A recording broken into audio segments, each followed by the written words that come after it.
السلام علیکم ورحمۃ اللہ وبرکاتہ۔ کیسے ہیں آپ سب؟ میں امید کرتی ہوں آپ سب ایمان اور تقوی کی بہترین حالت میں ہوں گی انشاءاللہ تعالی۔ نحمدہ ونصلی علی رسولہ الکریم، اما بعد فاعوذ باللہ من الشیطان الرجیم، بسم اللہ الرحمن الرحیم، اللہم فقہنا فی الدین، آمین۔ کیسی ہیں آپ سب اسلام کی شہزادیاں؟ آج ہم بات کریں گے پردہ اور ارشاد۔ آپ نے الحمدللہ پردہ کر لیا، لیکن اب آپ پریشان ہیں، کزن کی شادی ہے، کیسے جاؤں گی، کیا پہنوں گی کہ اچھی بھی لگوں اور اللہ پاک بھی ناراض نہ ہو۔ تو اس کے لیے آپ ابایا خوبصورت سا خرید لیں، کیونکہ ریشمی کپڑے اتنے مہنگے بھی ہوتے ہیں اور بے پردگی بھی ہوتی ہے۔ اس لیے آپ کوشش کریں کہ شادی وغیرہ کے لیے جن پیسوں سے ریشمی کپڑے لینے ہیں انہی سے اچھا سا ابایا لیں اور جوگرز لے لیں۔ اس سب کے بعد آپ نے شادی میں جب جانا ہے تو صبر کرنا ہے۔ لوگوں کے لیے آپ کا بدلاؤ نیا ہوتا ہے، اس لیے کچھ لوگوں کو اتنی بڑی تبدیلی قبول کرنے میں کچھ وقت لگ جاتا ہے۔ لوگوں کی باتوں کو دل پر نہیں لینا، بلکہ بہت صبر اور تحمل سے جواب دینا ہے۔ کسی کے ساتھ بھی اپنا رویہ سخت نہیں کرنا ہے، کیونکہ جب آپ پردہ کرنا سٹارٹ کرتی ہیں تو لوگوں کی باتیں آزمائش ہوتی ہیں۔ لوگ آپ کو تانے دیں گے، لو جی اتنی سی چھوٹی سی عمر میں پردہ۔ لیکن سنیں، اگر آپ 10 سال بعد بھی پردہ کرو گی تو لوگ تانے دیں گے، لو جی اب اتنی دیر بعد پردہ یاد آ گیا۔ آپ زندگی کے جس بھی دور میں ہیں، اگر آپ پردہ کرنے کا سوچ رہی ہیں تو اسے پھر کر لیں۔ لوگ کیا کہیں گے، ابھی تو بہت وقت ہے، سب سوچ کا وقت ضائع نہ کریں، بس اللہ پاک پر بھروسہ کریں، خوب دعائیں کریں اور شروع کر لیں۔ اللہ آسانیاں پیدا فرمائیں گے انشاءاللہ۔ اور دیکھیں، پردہ آزادی ہے۔ کیسے آزادی؟ اب میں بتاؤں پردہ آزادی کیسے ہے۔ پردے میں اتنی خوبصورتی ہے کہ میں سب کو دیکھ سکتی ہوں، لیکن کوئی مجھے نہیں دیکھ سکتا۔ لیکن اس میں آپ نے اپنی آنکھوں کی حفاظت کرنی ہے۔ ہم ہر جگہ جا سکتی ہیں، پارک، مال، ورلڈ ٹور ہو یا پاکستان ٹور، سب کچھ بخوبی انجوائے کر سکتے ہیں ہم۔ زندگی کے ہر رنگ کو جی سکتے ہیں، لیکن اللہ پاک کے رنگ کو اپنا کر، یہ ہے آزادی۔ جب نامحرم آپ کی طرف نظر اٹھانے کی کوشش کریں تو وہ پردہ دیکھ کر اپنی نظریں جھکا لیں، یہ ہے آزادی۔ اور رہی بات کزن سے چھپنے کی، تو ان سے نہ ڈریں، اللہ پاک کی رضا کے لیے کرتی ہیں۔ اللہ پاک نے عورت کو انمول بنایا، اور انمول چیزیں کور میں ہی پیاری لگتی ہیں، کور حفاظت کرتا ہے، یہ ہے آزادی۔ اور رہی بات گاؤن پہننے کی، گرمی میں تو جانتی ہیں جہنم کی گرمی کیسی ہوگی، نہیں ہم امیجن بھی نہیں کر سکتے۔ اور گاؤن ہمیں ہرگز یہ نہیں کہتا کہ ہم کھیل نہیں سکتے، کالج نہیں جا سکتے وغیرہ، یہ ہے آزادی۔ سر اٹھا کر اور نظر جھکا کر چلنا ہے آزادی۔ تو دیکھیں پیاری شہزادی، ہمیں اپنی نظروں کی حفاظت کرنی ہے، اور حفاظت کیسے ہوگی کہ ہم نے نامحرم کو نہیں دیکھنا ہے، ٹھیک ہے؟ جتنی ہو سکے اپنی نظر کی حفاظت کیجیے۔ اور بے پردہ ہو کر کالج، یونیورسٹی، پارکس وغیرہ جانا آزادی نہیں ہے، بے حیائی ہے۔ بہت ساری لڑکیاں اس لیے پردہ نہیں کرتی کیونکہ فیملی میں کوئی بھی پردہ نہیں کرتی، لیکن جانتی ہیں پیاری کہ ممکن ہو آپ کو اللہ پاک نے چنا ہو، اللہ نے آپ کے ذریعے آپ کی فیملی میں پردے کا آغاز کروانا ہو، آپ ہی وہ خوش قسمت ہوں، آپ ہی کو اللہ پاک نے پسند کیا ہو، تو کیا آپ اللہ پاک کی خوشنودی حاصل کرنے کے لیے، اللہ پاک کی رضا کے لیے اللہ کے بتائے راستے پر چلنے کی کوشش نہیں کریں گی؟ اللہ پاک کے رنگوں میں رنگنے کی کوشش نہیں کریں گی؟ صبغۃ اللہ، اللہ کا رنگ دنیا کے رنگوں سے بہت زیادہ خوبصورت ہے۔ جب آپ اس رنگ کو اپنے لیے پسند کر لیتی ہیں تو آپ منفرد ہو جاتی ہیں۔ کیا آپ منفرد اور خاص نہیں بننا چاہتی؟ ایک ہجوم کے ساتھ غلط راستے پر چلنے سے بہتر ہے آپ تنہا سیدھے راستے پر چل پڑیں۔ آج ایک تلخ حقیقت بیان کرنے لگی ہوں۔ جب آپ گھر سے باہر جاتی ہیں ریشمی دوپٹہ لے کر، جو شاید کبھی سر پر ہوتا ہے یا گلے میں ڈالا ہوتا ہے، اور کبھی کبھی تو ہوتا ہی نہیں ہے، جب آپ اس کنڈیشن میں گھر سے باہر نکلتی ہیں تو گلی کے کونے میں کھڑے مرد حضرات بہت گھور گھور کر آپ کا سر سے پاؤں تک معائنہ کر رہے ہوتے ہیں، اور سرعام آپ کے خوبصورت چہرے کو دیکھ رہے ہوتے ہیں، اور ان میں سے کچھ نوجوان آپ پر آوازیں بھی کستے ہیں، سونی لگ رہی ہو، کدھر جا رہی ہو وغیرہ وغیرہ۔ اس وقت آپ غصے سے لال ہو رہی ہوتی ہیں، لیکن بعد میں دوستوں کے ساتھ بیٹھ کر بہت خوشی سے بتا رہی ہوتی ہیں کہ جب میں آ رہی تھی تو فلاں فلاں شخص نے مجھے ایسا بولا، میری تعریف کی، اور پھر دوستیں بھی شروع ہو جاتی ہیں، اچھا اور کیا کیا بولا؟ مجھے تو لگتا ہے وہ تمہیں لائک کرتے ہیں، استغفر اللہ۔ بس پھر ادھر سے آپ کی تباہی شروع ہو جاتی ہے، آپ اس سب کے بارے میں سوچنا شروع کر دیتی ہیں، اور پھر جب آپ دوبارہ گزرتی ہیں آپ کو اس شخص کا گندا کھیل سمجھ نہیں آتا، وہ آپ کو بچے کے ہاتھ یا خود سے ہی آپ کی تعریفوں سے بھرے خط دینا شروع کر دیتے ہیں، اور کچھ ہی دن بعد فون کالز، ملنا جلنا وغیرہ وغیرہ شروع ہو جاتا ہے، اور جب ایسے شخص کو کوئی اور پسند آ جاتی ہیں تو وہ آپ کو چھوڑ دیتے ہیں، اور آپ ان کے وعدوں کو، ان سے سنی جھوٹی سچی محبت کی کہانیوں کو پکڑ کر روتی ہیں، اور پھر کبھی خود کو کبھی اس شخص کو بے وفائی کا الزام دیتی ہیں۔ اب میں بتاؤں کہ اصل میں بے وفائی بھی آپ ہی شروع کرتی ہیں، اللہ پاک کا حکم نہ مان کر امانت میں خیانت بھی آپ کرتی ہیں۔ اصل میں آپ غلط کہاں ہوتی ہیں؟ شروع میں ہی، جب آپ بے پردہ ہو کر باہر نکلتی ہیں۔ خیر آج کل اسے ماڈرن ہونا قرار دیا گیا ہے، لیکن اس دن آپ کی تباہی کا آغاز ہو جاتا ہے۔ اب آپ خود سوچیں، اگر آپ پردہ کر کے گھر سے نکلتی تو کیا کس نامحرم کو علم ہوتا آپ کی خوبصورتی کا؟ کیا وہ آپ کی خوبصورتی کی تعریف کرتا؟ کیا آپ اپنی دوستوں کے ساتھ نامحرم کا ذکر کرتی؟ کیا آپ کا اس سے کوئی رابطہ بنتا؟ اب ان سارے سوالوں کا جواب صرف ایک ہی ہے، نہیں۔ آپ خوبصورت ہو، یہ سب کو دکھانے کی ضرورت تو نہیں۔ خود کی حفاظت کریں اللہ پاک کی رضا کے لیے۔ آپ کسی کی امانت ہیں، اس میں خیانت نہ کریں۔ اور اگر آپ پردہ کرنا چاہتی ہیں تو آپ سب سے پہلے بہت ساری دعائیں کریں، فیصلہ کریں کہ کیا چاہیے آپ کو، دنیا کی عارض زندگی یا اللہ پاک کی رحمتوں والی جنت۔ پھر خود سے عہد کریں کہ میں نے اللہ پاک کی رضا کے لیے خود کو چھپانا ہے، اللہ پاک کا حکم ماننا ہے۔ اللہ پاک خود آپ کے لیے آسانیاں پیدا فرمائیں گے انشاءاللہ۔ اللہ پاک آپ کو چن لیں گے۔ پردہ کہتے کسے ہیں؟ کیا آپ اس کی اقسام جانتی ہیں؟ نماز، روزہ، زکوٰۃ اور حج کی طرح پردہ بھی دینی احکامات کا حصہ ہے۔ جس طرح شرعی روزہ، شرعی نماز یا شرعی زکوٰۃ کا دینی تعلیمات میں الگ سے کوئی وجود نہیں ملتا، اس طرح پردے کے حکم میں سادہ پردہ اور شرعی پردے کی اصطلاح کی بھی کوئی اقسام نہیں۔ پردہ تو وہی ہے جو اللہ اور رسول کے احکامات کے تابع ہو، باقی سارا معاشرے کا فتنہ اور نفس کی ذاتی من گھڑت تشریحات ہیں۔ پردے کا حکم قرآن پاک کی آیت مبارکہ سے ثابت ہے کہ پردہ کیا ہے اور کیسے اختیار کیا جائے۔ قرآن پاک میں مرد و زن دونوں کے لیے پردے کے بارے میں ارشاد ہوتا ہے کہ اے آدم کی اولاد، ہم نے تمہارے لیے لباس پیدا کیا جو تمہاری شرمگاہوں کو بھی چھپاتا ہے اور موجب زینت بھی ہے، اور تقوی کا لباس یہ اس سے بڑھ کر یہ اللہ پاک کی نشانیوں میں سے ہے تاکہ یہ لوگ یاد رکھیں۔ یہ سورہ اعراف کی آیت نمبر 26 ہے۔ اور مردوں کے لیے جو حکم آیا ہے، اہل ایمان مردوں کے لیے جو خاص حکم آیا پردے کا، وہ آیت ہے مسلمان مردوں سے کہہ دیجئے کہ اپنی نگاہیں نیچی رکھیں۔ سورہ نور کی آیت نمبر 30 ہے۔ اور مسلمان عورتوں کو حکم دو اپنی نگاہیں کچھ نیچی رکھیں اور اپنی پارسائی کی حفاظت کریں، بناؤ سنگھار نہ دکھائیں مگر جتنا خود ہی ظاہر ہو اسے، اور دوپٹے گریبانوں پر ڈالے رہیں، اور اپنا سنگار ظاہر نہ کریں مگر اپنے شوہروں پر یا اپنے باپ یا شوہروں کے باپ یا اپنے بیٹے یا شوہروں کے بیٹے یا اپنے بھائی یا اپنے بھتیجے یا اپنے بھانجے یا اپنے دین کی عورتیں یا اپنی کنیزوں، اپنے ہاتھ کے نوکر، بشرط یہ کہ شہوت والے مرد نہ ہوں، یا وہ بچے جنہیں عورتوں کی شرم کی چیزوں کی خبر نہیں، اور زمین پر پاؤں زور سے نہ رکھیں کہ جانا جائے کہ ان کا چھپا ہوا سنگار، اور اللہ پاک کی طرف توبہ کرو اے مسلمانوں سب کے سب، اس امید پر کہ تم فلاح پاؤ۔ پردے کا حکم نبی کریم صلی اللہ علیہ وسلم کی ازواج مطہرات، صحابزادوں اور ایمان والی عورتوں پر ہے۔ سوچئے کہ ہم ایمان لانے والوں میں سے نہیں؟ ذرا اس آیت مبارکہ پر غور کیجئے۔ اے نبی، اپنی بیویوں سے اور اپنی صحابزادیوں سے اور مسلمانوں کی عورتوں سے کہہ دو کہ اپنے اوپر اپنی چادریں لٹکا لیا کریں، اس سے بہت جلد ان کی شناخت ہو جایا کرے گی، پھر نہ ستائے جائیں گے، اور اللہ پاک بخشنے والا مہربان ہے۔ پردے کے احکامات کے متعلق میں کچھ اور احادیث آپ لوگوں کے سامنے بیان کروں گی۔ ایمان کی دولت کے ساتھ مومنوں کے لیے قرآن و سنت کی تعلیمات میں پردے کے ذریعے شرم و حیا کو مقدم رکھنے کا پورا اہتمام کیا گیا ہے۔ یہی وجہ ہے کہ عورت کے ساتھ ساتھ مرد کے لیے بھی پردے کے احکامات لاگو ہیں۔ اسے کسی صورت بھی بری نیت کے ساتھ عورت پر دوسری نگاہ ڈالنا جائز نہیں۔ اس حوالے سے حدیث مبارکہ واضح دلیل ہے۔ حضرت جریر بن عبداللہ رضی اللہ عنہ فرماتے ہیں کہ میں نے حضور اکرم صلی اللہ علیہ وسلم سے دریافت کیا کہ اگر اچانک کسی غیر محرم عورت پر نظر پڑ جائے تو اس کا کیا حکم ہے؟ تو نبی کریم صلی اللہ علیہ وسلم نے فرمایا اپنی نظر کو پھیر لو۔ اچانک اگر کسی نامحرم عورت پر نظر پڑ جائے تو وہ معاف ہے، لیکن اگر دوبارہ جان بوجھ کر اس کی طرف دیکھے گا تو گنہگار ہوگا۔ یہاں یہ امر قابل ذکر ہے کہ جیسے کسی بھی مرد کا کسی نامحرم عورت پر نظر ڈالنا درست نہیں اور پہلی نظر کی معافی کے بعد دوسری نگاہ ڈالنے سے منع کیا گیا ہے، ایسے ہی عورتوں کو بھی حکم ہے کہ وہ مردوں پر نظر نہ ڈالیں۔ اس حوالے سے حدیث پاک میں آتا ہے، حضرت ام سلمہ رضی اللہ عنہا فرماتی ہیں کہ میں رسول کریم صلی اللہ علیہ وسلم کے پاس تھی، اور آپ صلی اللہ علیہ وسلم کے پاس حضرت میمونہ رضی اللہ عنہا بھی تھیں۔ سامنے سے حضرت عبداللہ ام مکتوم جو نابینا تھے تشریف لائے، اور یہ واقعہ پردے کا حکم دیے جانے کے بعد کا ہے۔ حضور اکرم صلی اللہ علیہ وسلم نے فرمایا ان سے تم دونوں پردہ کرو۔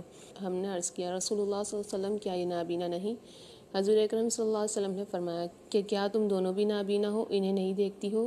اس طرح نبی داؤد کی حدیث جلد نمبر 3 حدیث نمبر 720۔ تو اس حدیث سے ثابت ہے کہ خواتین کو بھی مردوں سے پردہ کرنا چاہیے اور نگاہ نہیں ڈالنی چاہیے، چاہے وہ مرد بصارت سے محروم ہی کیوں نہ ہو۔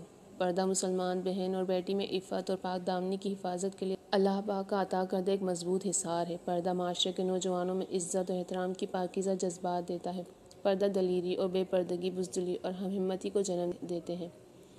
زمانہ شاہد ہے کہ پردے کی بنیاد پر استوار معاشرہ مضبوط خاندانی نظام کی بقا ہے، اور بے پردہ معاشرہ جو بظاہر تو بڑے خوشنما لگتے ہیں اور دلوں کو لبھاتے ہیں، مگر حقیقت یہ ہے کہ وہ آج ماں، بہن، بیوی اور بیٹی کے رشتوں سے محروم ہے، اور وہ بدترین معاشرہ اس قدر قابل رحم ہے کہ وہ جہالت کی دلدل میں ڈوبے خاندانی اکائی کے نام کو ہی ترس رہے ہیں۔ پردہ ایک اسلامی حکم ہے، وہ جیسے خوبصورت ہے اسی ہی انداز سے اپنانا ہی پردہ کہلائے گا۔ جس طرح نماز کو نماز کہتے ہیں نا کہ شرعی نماز یا غیر شرعی نماز، اسی طرح پردہ بھی ایک شرعی حکم ہے۔ پردے کا حکم پردہ ہی کہلاتا ہے۔ ہمارے ہاں بدقسمتی سے اس میں دو اصطلاحات نکالی گئی ہیں، ایک منشاہی اصطلاح جس کو عرف عام میں پردہ کہتے ہیں، یعنی شرع حدود کے بغیر، جہاں پردہ کر کے دکھانا مقصود ہو وہاں کر لیا، باقی چھٹی، اور دوسری اصطلاح کو شرعی پردہ کہہ دیتے ہیں، یعنی کزنز وغیرہ تک سے بھی پردے کا اہتمام کرنا اور رب تعالیٰ کی طے کردہ حدود کا پورا خیال رکھنا، یہی دراصل پردہ ہے۔ پہلی اصطلاح دراصل گمراہ معاشرے کی پیدا کردہ ہے، ایسے کرنے والوں کو مولون اور دقیانوسی جیسے حتکآمیز القابات سے نوازا جاتا ہے۔ پردے کے حکم میں اپنی مرضی شامل کرنا یہ خود ساختہ شرع اور پردے کے حکم پر نقب زنی کرنے جیسا بدترین فعل اور جرم ہے۔ شہروں میں رہتے نئے دولت مند خاندان اور دیہاتوں کی اکثریت پردے سے محروم ہے، وجہ دینی شعور کی کمی یا دین سے بیزاری ہے۔ پردے کا اہتمام عورت نے فیشن ہے نہ سادگی، بلکہ یہ جہالت، ذلت اور بے حیائی کا سیلاب ہے۔ اور آخری بات یہ کہ پردہ نہ کرنے والی اکثریت دل کا پردہ کرتی ہے، جو کہ شیطانی دلیل ہے۔ یاد رکھیے جب پردے کا حکم آیا تو معاشرے کی بہترین تربیت یافتہ عورتوں صحابیات نے معاشرے کی عظیم ترین اور حیا کے پیکر مردوں صحابہ کرام رضوان اللہ تعالی اجمعین سے عملاً پردہ اختیار کیا۔ جس طرح نماز، روزہ اور حج وغیرہ دل کی بجائے عملی صورت میں اختیار کیے جاتے ہیں، اسی طرح پردہ دل سے نہیں بلکہ خود کو پوری طرح ڈھانپنے سے کیا جائے گا۔ پردے کا مقصد زینت کو چھپانا ہے۔ کیا آپ کا پردہ آپ کی زینت چھپا رہا ہے؟ اگر آپ کے 3/4 بازو ہیں، ٹخنوں اور کلائی تک جسم ڈھکا ہوا نہیں، قمیض پر چھوٹا سا اسکارف لیا ہوا ہے جو آگے سے صرف گردن چھپا رہا ہے تو، اور کمر اور سینہ نہیں چھپا ہوا، یا مختلف رنگوں کی نیل پینٹ، آئی شیڈو لگا کر اور مہندی لگا کر صرف چہرہ چھپا لینے اور رنگ برنگے جوتے پہن لینے اور تصویریں بنا کر سوشل میڈیا پر لگانے کو پردہ کہتے ہیں، تو سوچئے گا ضرور کہ یہ وہی پردہ ہے جس کا اللہ پاک نے حکم دیا ہے، جو امہات المؤمنین نے کیا یا صحابیات نے کیا۔ اگر وہ اس دور میں ہوتی تو کیا وہ بھی اس طرح حجاب میں تصویریں سوشل میڈیا پر اپلوڈ کرتی؟ سوچئے گا ضرور۔ برقعے کی جو شرائط ہیں اور رنگین اور نقش نگار والے برقعے کے بارے میں کیا حکم ہے؟ تو دیکھیں، بعض عورتیں پردہ ایسی چادروں سے کرتی ہیں جن پر ڈیزائن وغیرہ بنائے گئے ہیں۔ کیا باہر ایسی چادروں یا ایسے عبایا برقع استعمال کرنے کی اجازت ہے جس پر پھول اور بہت سے قسم کے ڈیزائن اور نقش نگار بنائے گئے ہوں؟ تو دیکھیں، واضح رہے کہ فقہاء کرام کی تصریحات کے مطابق برقع ان ساری شرائط پر پورا اترنا چاہیے، تبھی اس سے پردے کا مقصد حاصل ہوگا، ورنہ نہیں۔ نمبر 1، عبایا سادہ ہو، اس میں نقش و نگار اور زیب و زینت نہ ہو، اور نہ ہی ایسا رنگ ہو جو جاذب نظر ہونے کی وجہ سے مردوں کی توجہ کا سبب بنے۔ برقع چست نہ ہو کہ اس سے جسم کی حیت اور نشیب و فراز ظاہر ہو، یعنی کہ برقع ڈھیلا ڈھالا ہو جس سے جسم نمایاں نہ ہوتا ہو۔ برقع باریک نہ ہو جس سے جسم یا جسمانی ساخت ظاہر ہو۔ برقع اس قدر بڑا ہو جس میں جسم اچھی طرح چھپ جائے۔ برقع مردوں کے لباس کے مشابہ نہ ہو، اسی طرح کافروں یا دین بیزار عورتوں کی فیشنی برقعے کے مشابہ بھی نہ ہو، کیونکہ ان لوگوں کی مشابہت اختیار کرنے سے منع کیا گیا ہے۔ برقعوں پر خوشبو استعمال بالکل بھی نہ کی جائے جو مردوں کے لیے فتنے کا سبب بنے۔ لہٰذا ان سب صورتوں میں عورتوں کے لیے باہر نکلنے کے وقت نقش و نگار سے مزین اور جاذب نظر برقع، عبایا، چادر پہننا جو نامحرموں کو اس کی طرف دیکھنے پر آمادہ کرے، جائز نہیں ہے۔ برقع سادہ اور ڈھیلا ڈھالا ہونا چاہیے جس میں جسم یا اندر کا زنانہ لباس نظر نہ آئے، اس سے اعضاء کی ساخت و ہیئت بھی نظر نہ ہو۔ عبایا کا رنگ بھی ایسا ہو جو دیکھنے والے کو مائل نہ کرے۔ حدیث پاک میں ہے، جہنمیوں کی 2 قسمیں ایسی ہیں جنہیں میں نے نہیں دیکھا، کچھ مردوں کے پاس گائے کی دموں جیسے کوڑے ہوں گے جن میں وہ لوگوں کو ماریں گے، اور دوسری قسم اور وہ عورتیں جو کپڑے پہننے کے باوجود بھی ننگی ہوں گی، وہ مائل ہونے والی اور دوسروں کو اپنی طرف مائل کرنے والی ہوں گی۔ ان کے سر بختی اونٹوں کے کوہان جیسے اونچے ہوں گے، نہ تو جنت میں داخل ہوں گی اور نہ ہی اس کی ہوا کو پائیں گی۔ حدیث شریف میں ارشاد ہے کہ جو عورت مہکتی ہوئی خوشبو لگا کر مکان سے نکلتی ہے وہ ایسی ہے یعنی لوگوں کو بدکاری کی دعوت دیتی ہے۔ یہی حال قریب فیشنی برقعے کا ہے، لہذا اس سے اجتناب چاہیے۔ ایسے لباس استعمال کرنا جس سے بدن کی پوری حیث ظاہر ہوتی ہے ہرگز جائز نہیں ہے۔ اپنی بالغ بیٹیوں کی تربیت میں سب سے پہلے پردہ شامل کریں۔ محرم نامحرم رشتوں کی پہچان کروائیں، انہیں بتائیں کزنز نامحرم ہیں، انہیں بتائیں منہ بولے بہن بھائی کا اسلام میں کوئی تصور نہیں ہے، انہیں بتائیں بہنوئی سے بھی پردہ کرنا ہے، انہیں بتائیں پردہ دل یا آنکھوں کا نہیں ہوتا بلکہ اللہ کے حکم کے مطابق عورت سر سے پاؤں تک پردہ ہے۔ بیٹیوں کی تربیت کے ساتھ ساتھ بیٹوں کو بھی ادب سکھانا ہے تاکہ وہ بھی اپنی نگاہوں کی حفاظت کر کے اپنی حدود کو سمجھ سکیں۔ اسلام نے مسلمان عورتوں پر یہ پابندیاں اس کی آزادی کو دبانے کے لیے نہیں لگائیں، بلکہ یہ اس کو ذلت اور بے حیائی سے بچانے، فحاشی سے محفوظ رکھنے، جرم و فساد سے دور رکھنے اور تقویٰ پاکیزگی عفت کی چادر میں لپیٹنے کے لیے ہے۔ اس طرح ہر وہ ذریعہ بند کر دیا گیا ہے جو اسے فحاشی کی طرف لے جائے یا برائی میں مبتلا کرے، اور یہی عورت کا حقیقی وقار ہے۔ اگر آپ لوگوں کی باتوں کے ڈر سے، اپنوں کی بے اعتنائی کے خوف سے، دوستوں کے بچھڑ جانے کے خوف سے حجاب نہیں اپنا رہی، آج تو فقط چند لمحوں کے لیے تصور کیجیے قیامت کو، میدان حشر کو، ایسا وقت جب کوئی کسی کا نہیں ہوگا، نہ بہن بھائی، نہ بچے، نہ زوج، حتیٰ کہ والدین بھی نہیں، اور نہ ہی یہ لوگ۔ تب اللہ پاک کو کیا جواب دیں گی آپ؟ سوچئے۔ شرعی پردہ جیسا سکون بھی بھلا کہیں مل سکتا ہے؟ اگر آپ رب سے محبت کرتی ہیں تو محبت کے تقاضوں کو ادا کیجیے، رب کے حکموں کو سچے دل سے ادا کیجیے۔ اگر آپ شرعی پردہ نہیں کرتی تو خود سے عہد کیجیے اور پردہ شروع کر دیں، کیونکہ یہی اصل پردہ ہے۔ سکون اسی میں ہے کہ آپ کو کوئی بھی نہ دیکھے۔ بڑی بات تو یہ ہے کہ یہ پردہ حکم ربی ہے۔ آپ کو کیا لگتا ہے آپ البر تک ایسے ہی پہنچ جائیں گی؟ البر کا مطلب جانتی ہیں؟ البر یعنی بڑی نیکی، تقویٰ، ہدایت، خوش اخلاقی۔ البر کو حاصل کرنے کے لیے دل کو مارنا پڑتا ہے، خواہشات کا گلا گھونٹ دیا جاتا ہے، حرام کو چھوڑ کر حلال کو حاصل کرنے کی کوشش کی جاتی ہے۔ اور ایک اور بات، آج کل جوڑا بنا کر حجاب کرنے کا الگ ہی فیشن نکلا ہے، اور جوڑا بھی چھوٹا نہیں بڑا سا۔ اگر کسی معصوم کا نہ پتہ ہو تو وہ اسے دوسرا سر ہی سمجھے آپ کا۔ جوڑا فلفی بنانے کے لیے بازار سے آرٹیفیشل مصنوعی جوڑے خرید کر استعمال کر کے گناہ کا سامان خود پیسوں سے خریدتے۔ اگر آپ پردہ کر رہی ہیں، چاہے پر جس بھی سٹیپ پر ہیں، صرف حجاب کرتی ہیں یا ساتھ نقاب بھی لیتی ہیں یا فل پردہ کرتی ہیں، تو کوشش کر کے ان غلطیوں سے بچیں۔ آپ نے جوڑا نہیں بنانا ہے، اگر بنانا ہے تو اونچا نہیں بنانا ہے کہ وہ دوسرا سر لگے۔ خواتین کہتی ہیں کہ ہم شرعی پردہ اس لیے نہیں کرتی کیونکہ پردہ بھی کریں اور پھر غیبت اور گناہ کریں، اسے ہمیں شرم آتی ہے، لوگ پھر کہیں گے پردہ کرنے والی گناہ کرتی ہے، دین کا نام بدنام ہوتا ہے، اس لیے شرعی پردہ نہ ہی کریں تو بہتر ہے۔ ایک سوال میں ان سب خواتین سے کرنا چاہتی ہوں کہ اللہ اور نبی پر کلمہ پڑھتے وقت یہ بات آپ کو یاد نہیں تھی؟ کیونکہ جب آپ اپنے آپ کو مسلمان کہتی ہیں تب بھی دین کا نام بدنام ہوتا ہے، کیونکہ آپ نے دین کو مذاق سمجھا، جو آسان لگے کر لیا، باقی فرض و سنت سب بھول گئے۔ اگر پردہ کر کے گناہ کرنے سے شرم آتی ہے، پھر کلمہ پڑھ کر جو گناہ کر رہے ہیں اس کا کیا؟ پھر مطلب کلمہ ہی نہ پڑھو؟ آپ یہی کہنا چاہ رہے ہیں؟ مطلب آپ گناہ کر کے پھر مسلمان نہیں کہیں گی خود کو؟ مسلمان کہتے ہوئے بھی آپ کو شرم آئے گی کیونکہ آپ پردہ کر کے گناہ کرنے سے شرماتی ہیں، پھر مسلمان ہو کر دین پر عمل نہ کرنے سے شرم کیوں نہیں آتی؟ جب انسان سچے دل سے فرض پر عمل کرنا شروع کرتا ہے، اللہ اس کو کبیرہ گناہ سے بچاتے ہیں۔ اور غلطی تو ہمارے باپ حضرت آدم علیہ السلام سے ہوئی۔ کیا حضرت آدم علیہ السلام پھر کہتے اللہ مجھے نبی بنا کر آپ دنیا میں نہ بھیجیں؟ بلکہ حضرت آدم نے معافی مانگی اللہ سے، اور پھر اللہ کے ہر حکم پر لبیک کہا۔ شیطان نے ہی نافرمانی کی، اللہ کا حکم نہیں مانا، اس کا انجام آج ہم سب کے سامنے ہے۔ شیطان صرف ایک حکم کا انکاری ہوا، اور آپ میں کتنی فرض کے انکاری ہیں۔ انکاری کا مطلب یہ ہے کہ آپ جس چیز پر عمل نہ کریں وہ انکار ہوا۔ مانتے تو سب ہیں، ہاں فرض ہے، مگر عمل نہیں کرتے۔ شرعی پردہ ہم نہیں کر پا رہی، مطلب ہم شیطان کے ساتھی ہیں۔ آپ جب اللہ کی محبت میں اس کے حکم پر اچھی طرح عمل کریں گی، اتنی ہی جلدی نیکی کی طرف آئیں گی انشاءاللہ۔ ہر انسان نیکی کرتے کرتے اللہ کا محبوب بن جاتا ہے۔ شیطان کے ساتھی فرض میں اور اللہ کے حکم پر دیر سے لبیک کہتے ہیں۔ اگر آپ کو اپنے رب سے محبت ہے تو شرعی پردہ شروع کر لیں، اللہ آپ سے راضی ہوں گے، آپ کو بہت بہت سکون ملے گا انشاءاللہ۔ بہت ساری لڑکیاں پردہ اس لیے نہیں کرتی کہ لوگ کیا کہیں گے، لوگ ہم پر ہنسیں گے، طنز کریں گے۔ میری بہنوں، پردہ ہم پر فرض ہے، ہمیں ہر حال میں پردہ کرنا ہے، تو ہم سے پردے میں ہی محفوظ ہیں۔ حضرت عائشہ صدیقہ رضی اللہ عنہا نے پردہ کیا تھا، حضرت فاطمہ زہرا نے پردہ کیا تھا، ہمارے لیے یہی کافی ہے کہ ہماری ماؤں نے پردہ کیا تھا۔ ایک بیٹی ہمیشہ اپنی ماں کو کاپی کرتی ہے، تو ہمیں بھی چاہیے کہ اپنی ماں کو نقش قدم پر چلے۔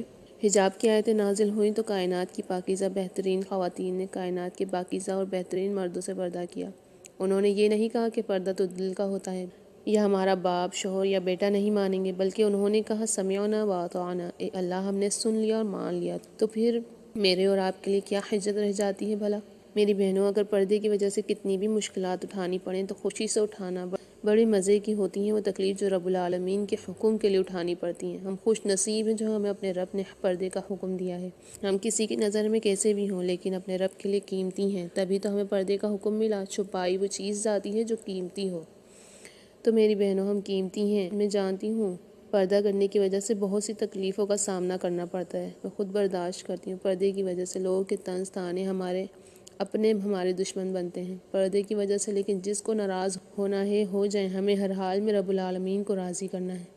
بہت سی عورتیں کہتی ہیں شوہر پردے کی اجازت نہیں دیتا۔ فرض کریں آپ کا شوہر آپ کے والدین سے ملنے نہ دے تو کیا کریں گی آپ اس سے لڑیں گی، منتیں کریں، ہو سکتا ہے آپ اپنے سسرال والوں کو بتا کے ہنگامہ کھڑا کر لیں۔ ایسا ہوتا بھی ہے ہمارے معاشرے میں۔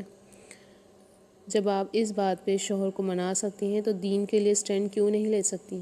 ایک عورت کے ہاتھ میں نسلوں کی زندگی ہوتی ہے، عورت سب کر سکتی ہے، اور دوسرا اللہ کی نافرمانی میں مخلوق کی اطاعت جائز نہیں ہے۔ اگر پورے خاندان میں حق پر چلنے والی آپ پہلی لڑکی ہیں تو آپ چلیں گی، اگر پورے خاندان میں شرعی پردہ کرنے والی آپ پہلی لڑکی ہیں تو آپ کریں گی، اگر پورے خاندان میں قرآن صحیح حدیث کو فالو کرنے والی آپ پہلی لڑکی ہیں آپ کریں گی، کیونکہ اللہ پاک نے پورے خاندان میں سے آپ کا انتخاب کیا ہے اپنے دین کے لیے۔ آپ بہت خاص ہیں، کیونکہ اللہ اپنے دین کے لیے صرف ان کا انتخاب کرتا ہے جو بہت خاص ہوتے ہیں، جو اللہ کی نظر میں ہوتے ہیں۔ میں ان لڑکیوں کو جو کالجز اور یونیورسٹیز جاتی ہیں ان کو کچھ باتیں بولنا چاہتی ہوں، یہ کہ جب کالج یا یونیورسٹی داخل ہوں تو کبھی اکیلے کلاس روم میں نہ جائیں جب تک کہ 8-10 بچیاں کلاس میں موجود نہ ہوں۔ اس بات کا بھی خاص خیال رکھیں کہ چھٹی کے ٹائم بھی جلد کلاس روم سے نکل جائیں اور ہمیشہ پرہجوم جگہوں پر اپنے والدین کا انتظار کریں، اور کبھی بھی کسی کے کہنے پر اکیلے کہیں نہ جائیں۔ اگر کالج یا یونیورسٹی میں کوئی آپ کو بری نظر سے دیکھتا ہے یا آپ کو آتے جاتے محسوس ہو کہ کوئی آپ کو چیک کر رہا ہے کہ آپ کس وقت جاتی ہیں تو اپنے والدین کو ضرور آگاہ کریں۔ والدین بھی کوشش کریں کہ بچوں کو اسکول کالج سے بروقت لینے پہنچ جائیں۔ زیادہ فیشن سے پرہیز کریں، اگر حجاب میں ہوں گے تو بہت سارے مسائل پیدا نہیں ہوں گے۔ اللہ پاک تمام بہنوں بیٹیوں کی عزت و عصمت کی حفاظت فرمائے، آمین۔ وآخر دعوانا الحمد للہ رب العالمین۔ السلام علیکم ورحمۃ اللہ وبرکاتہ۔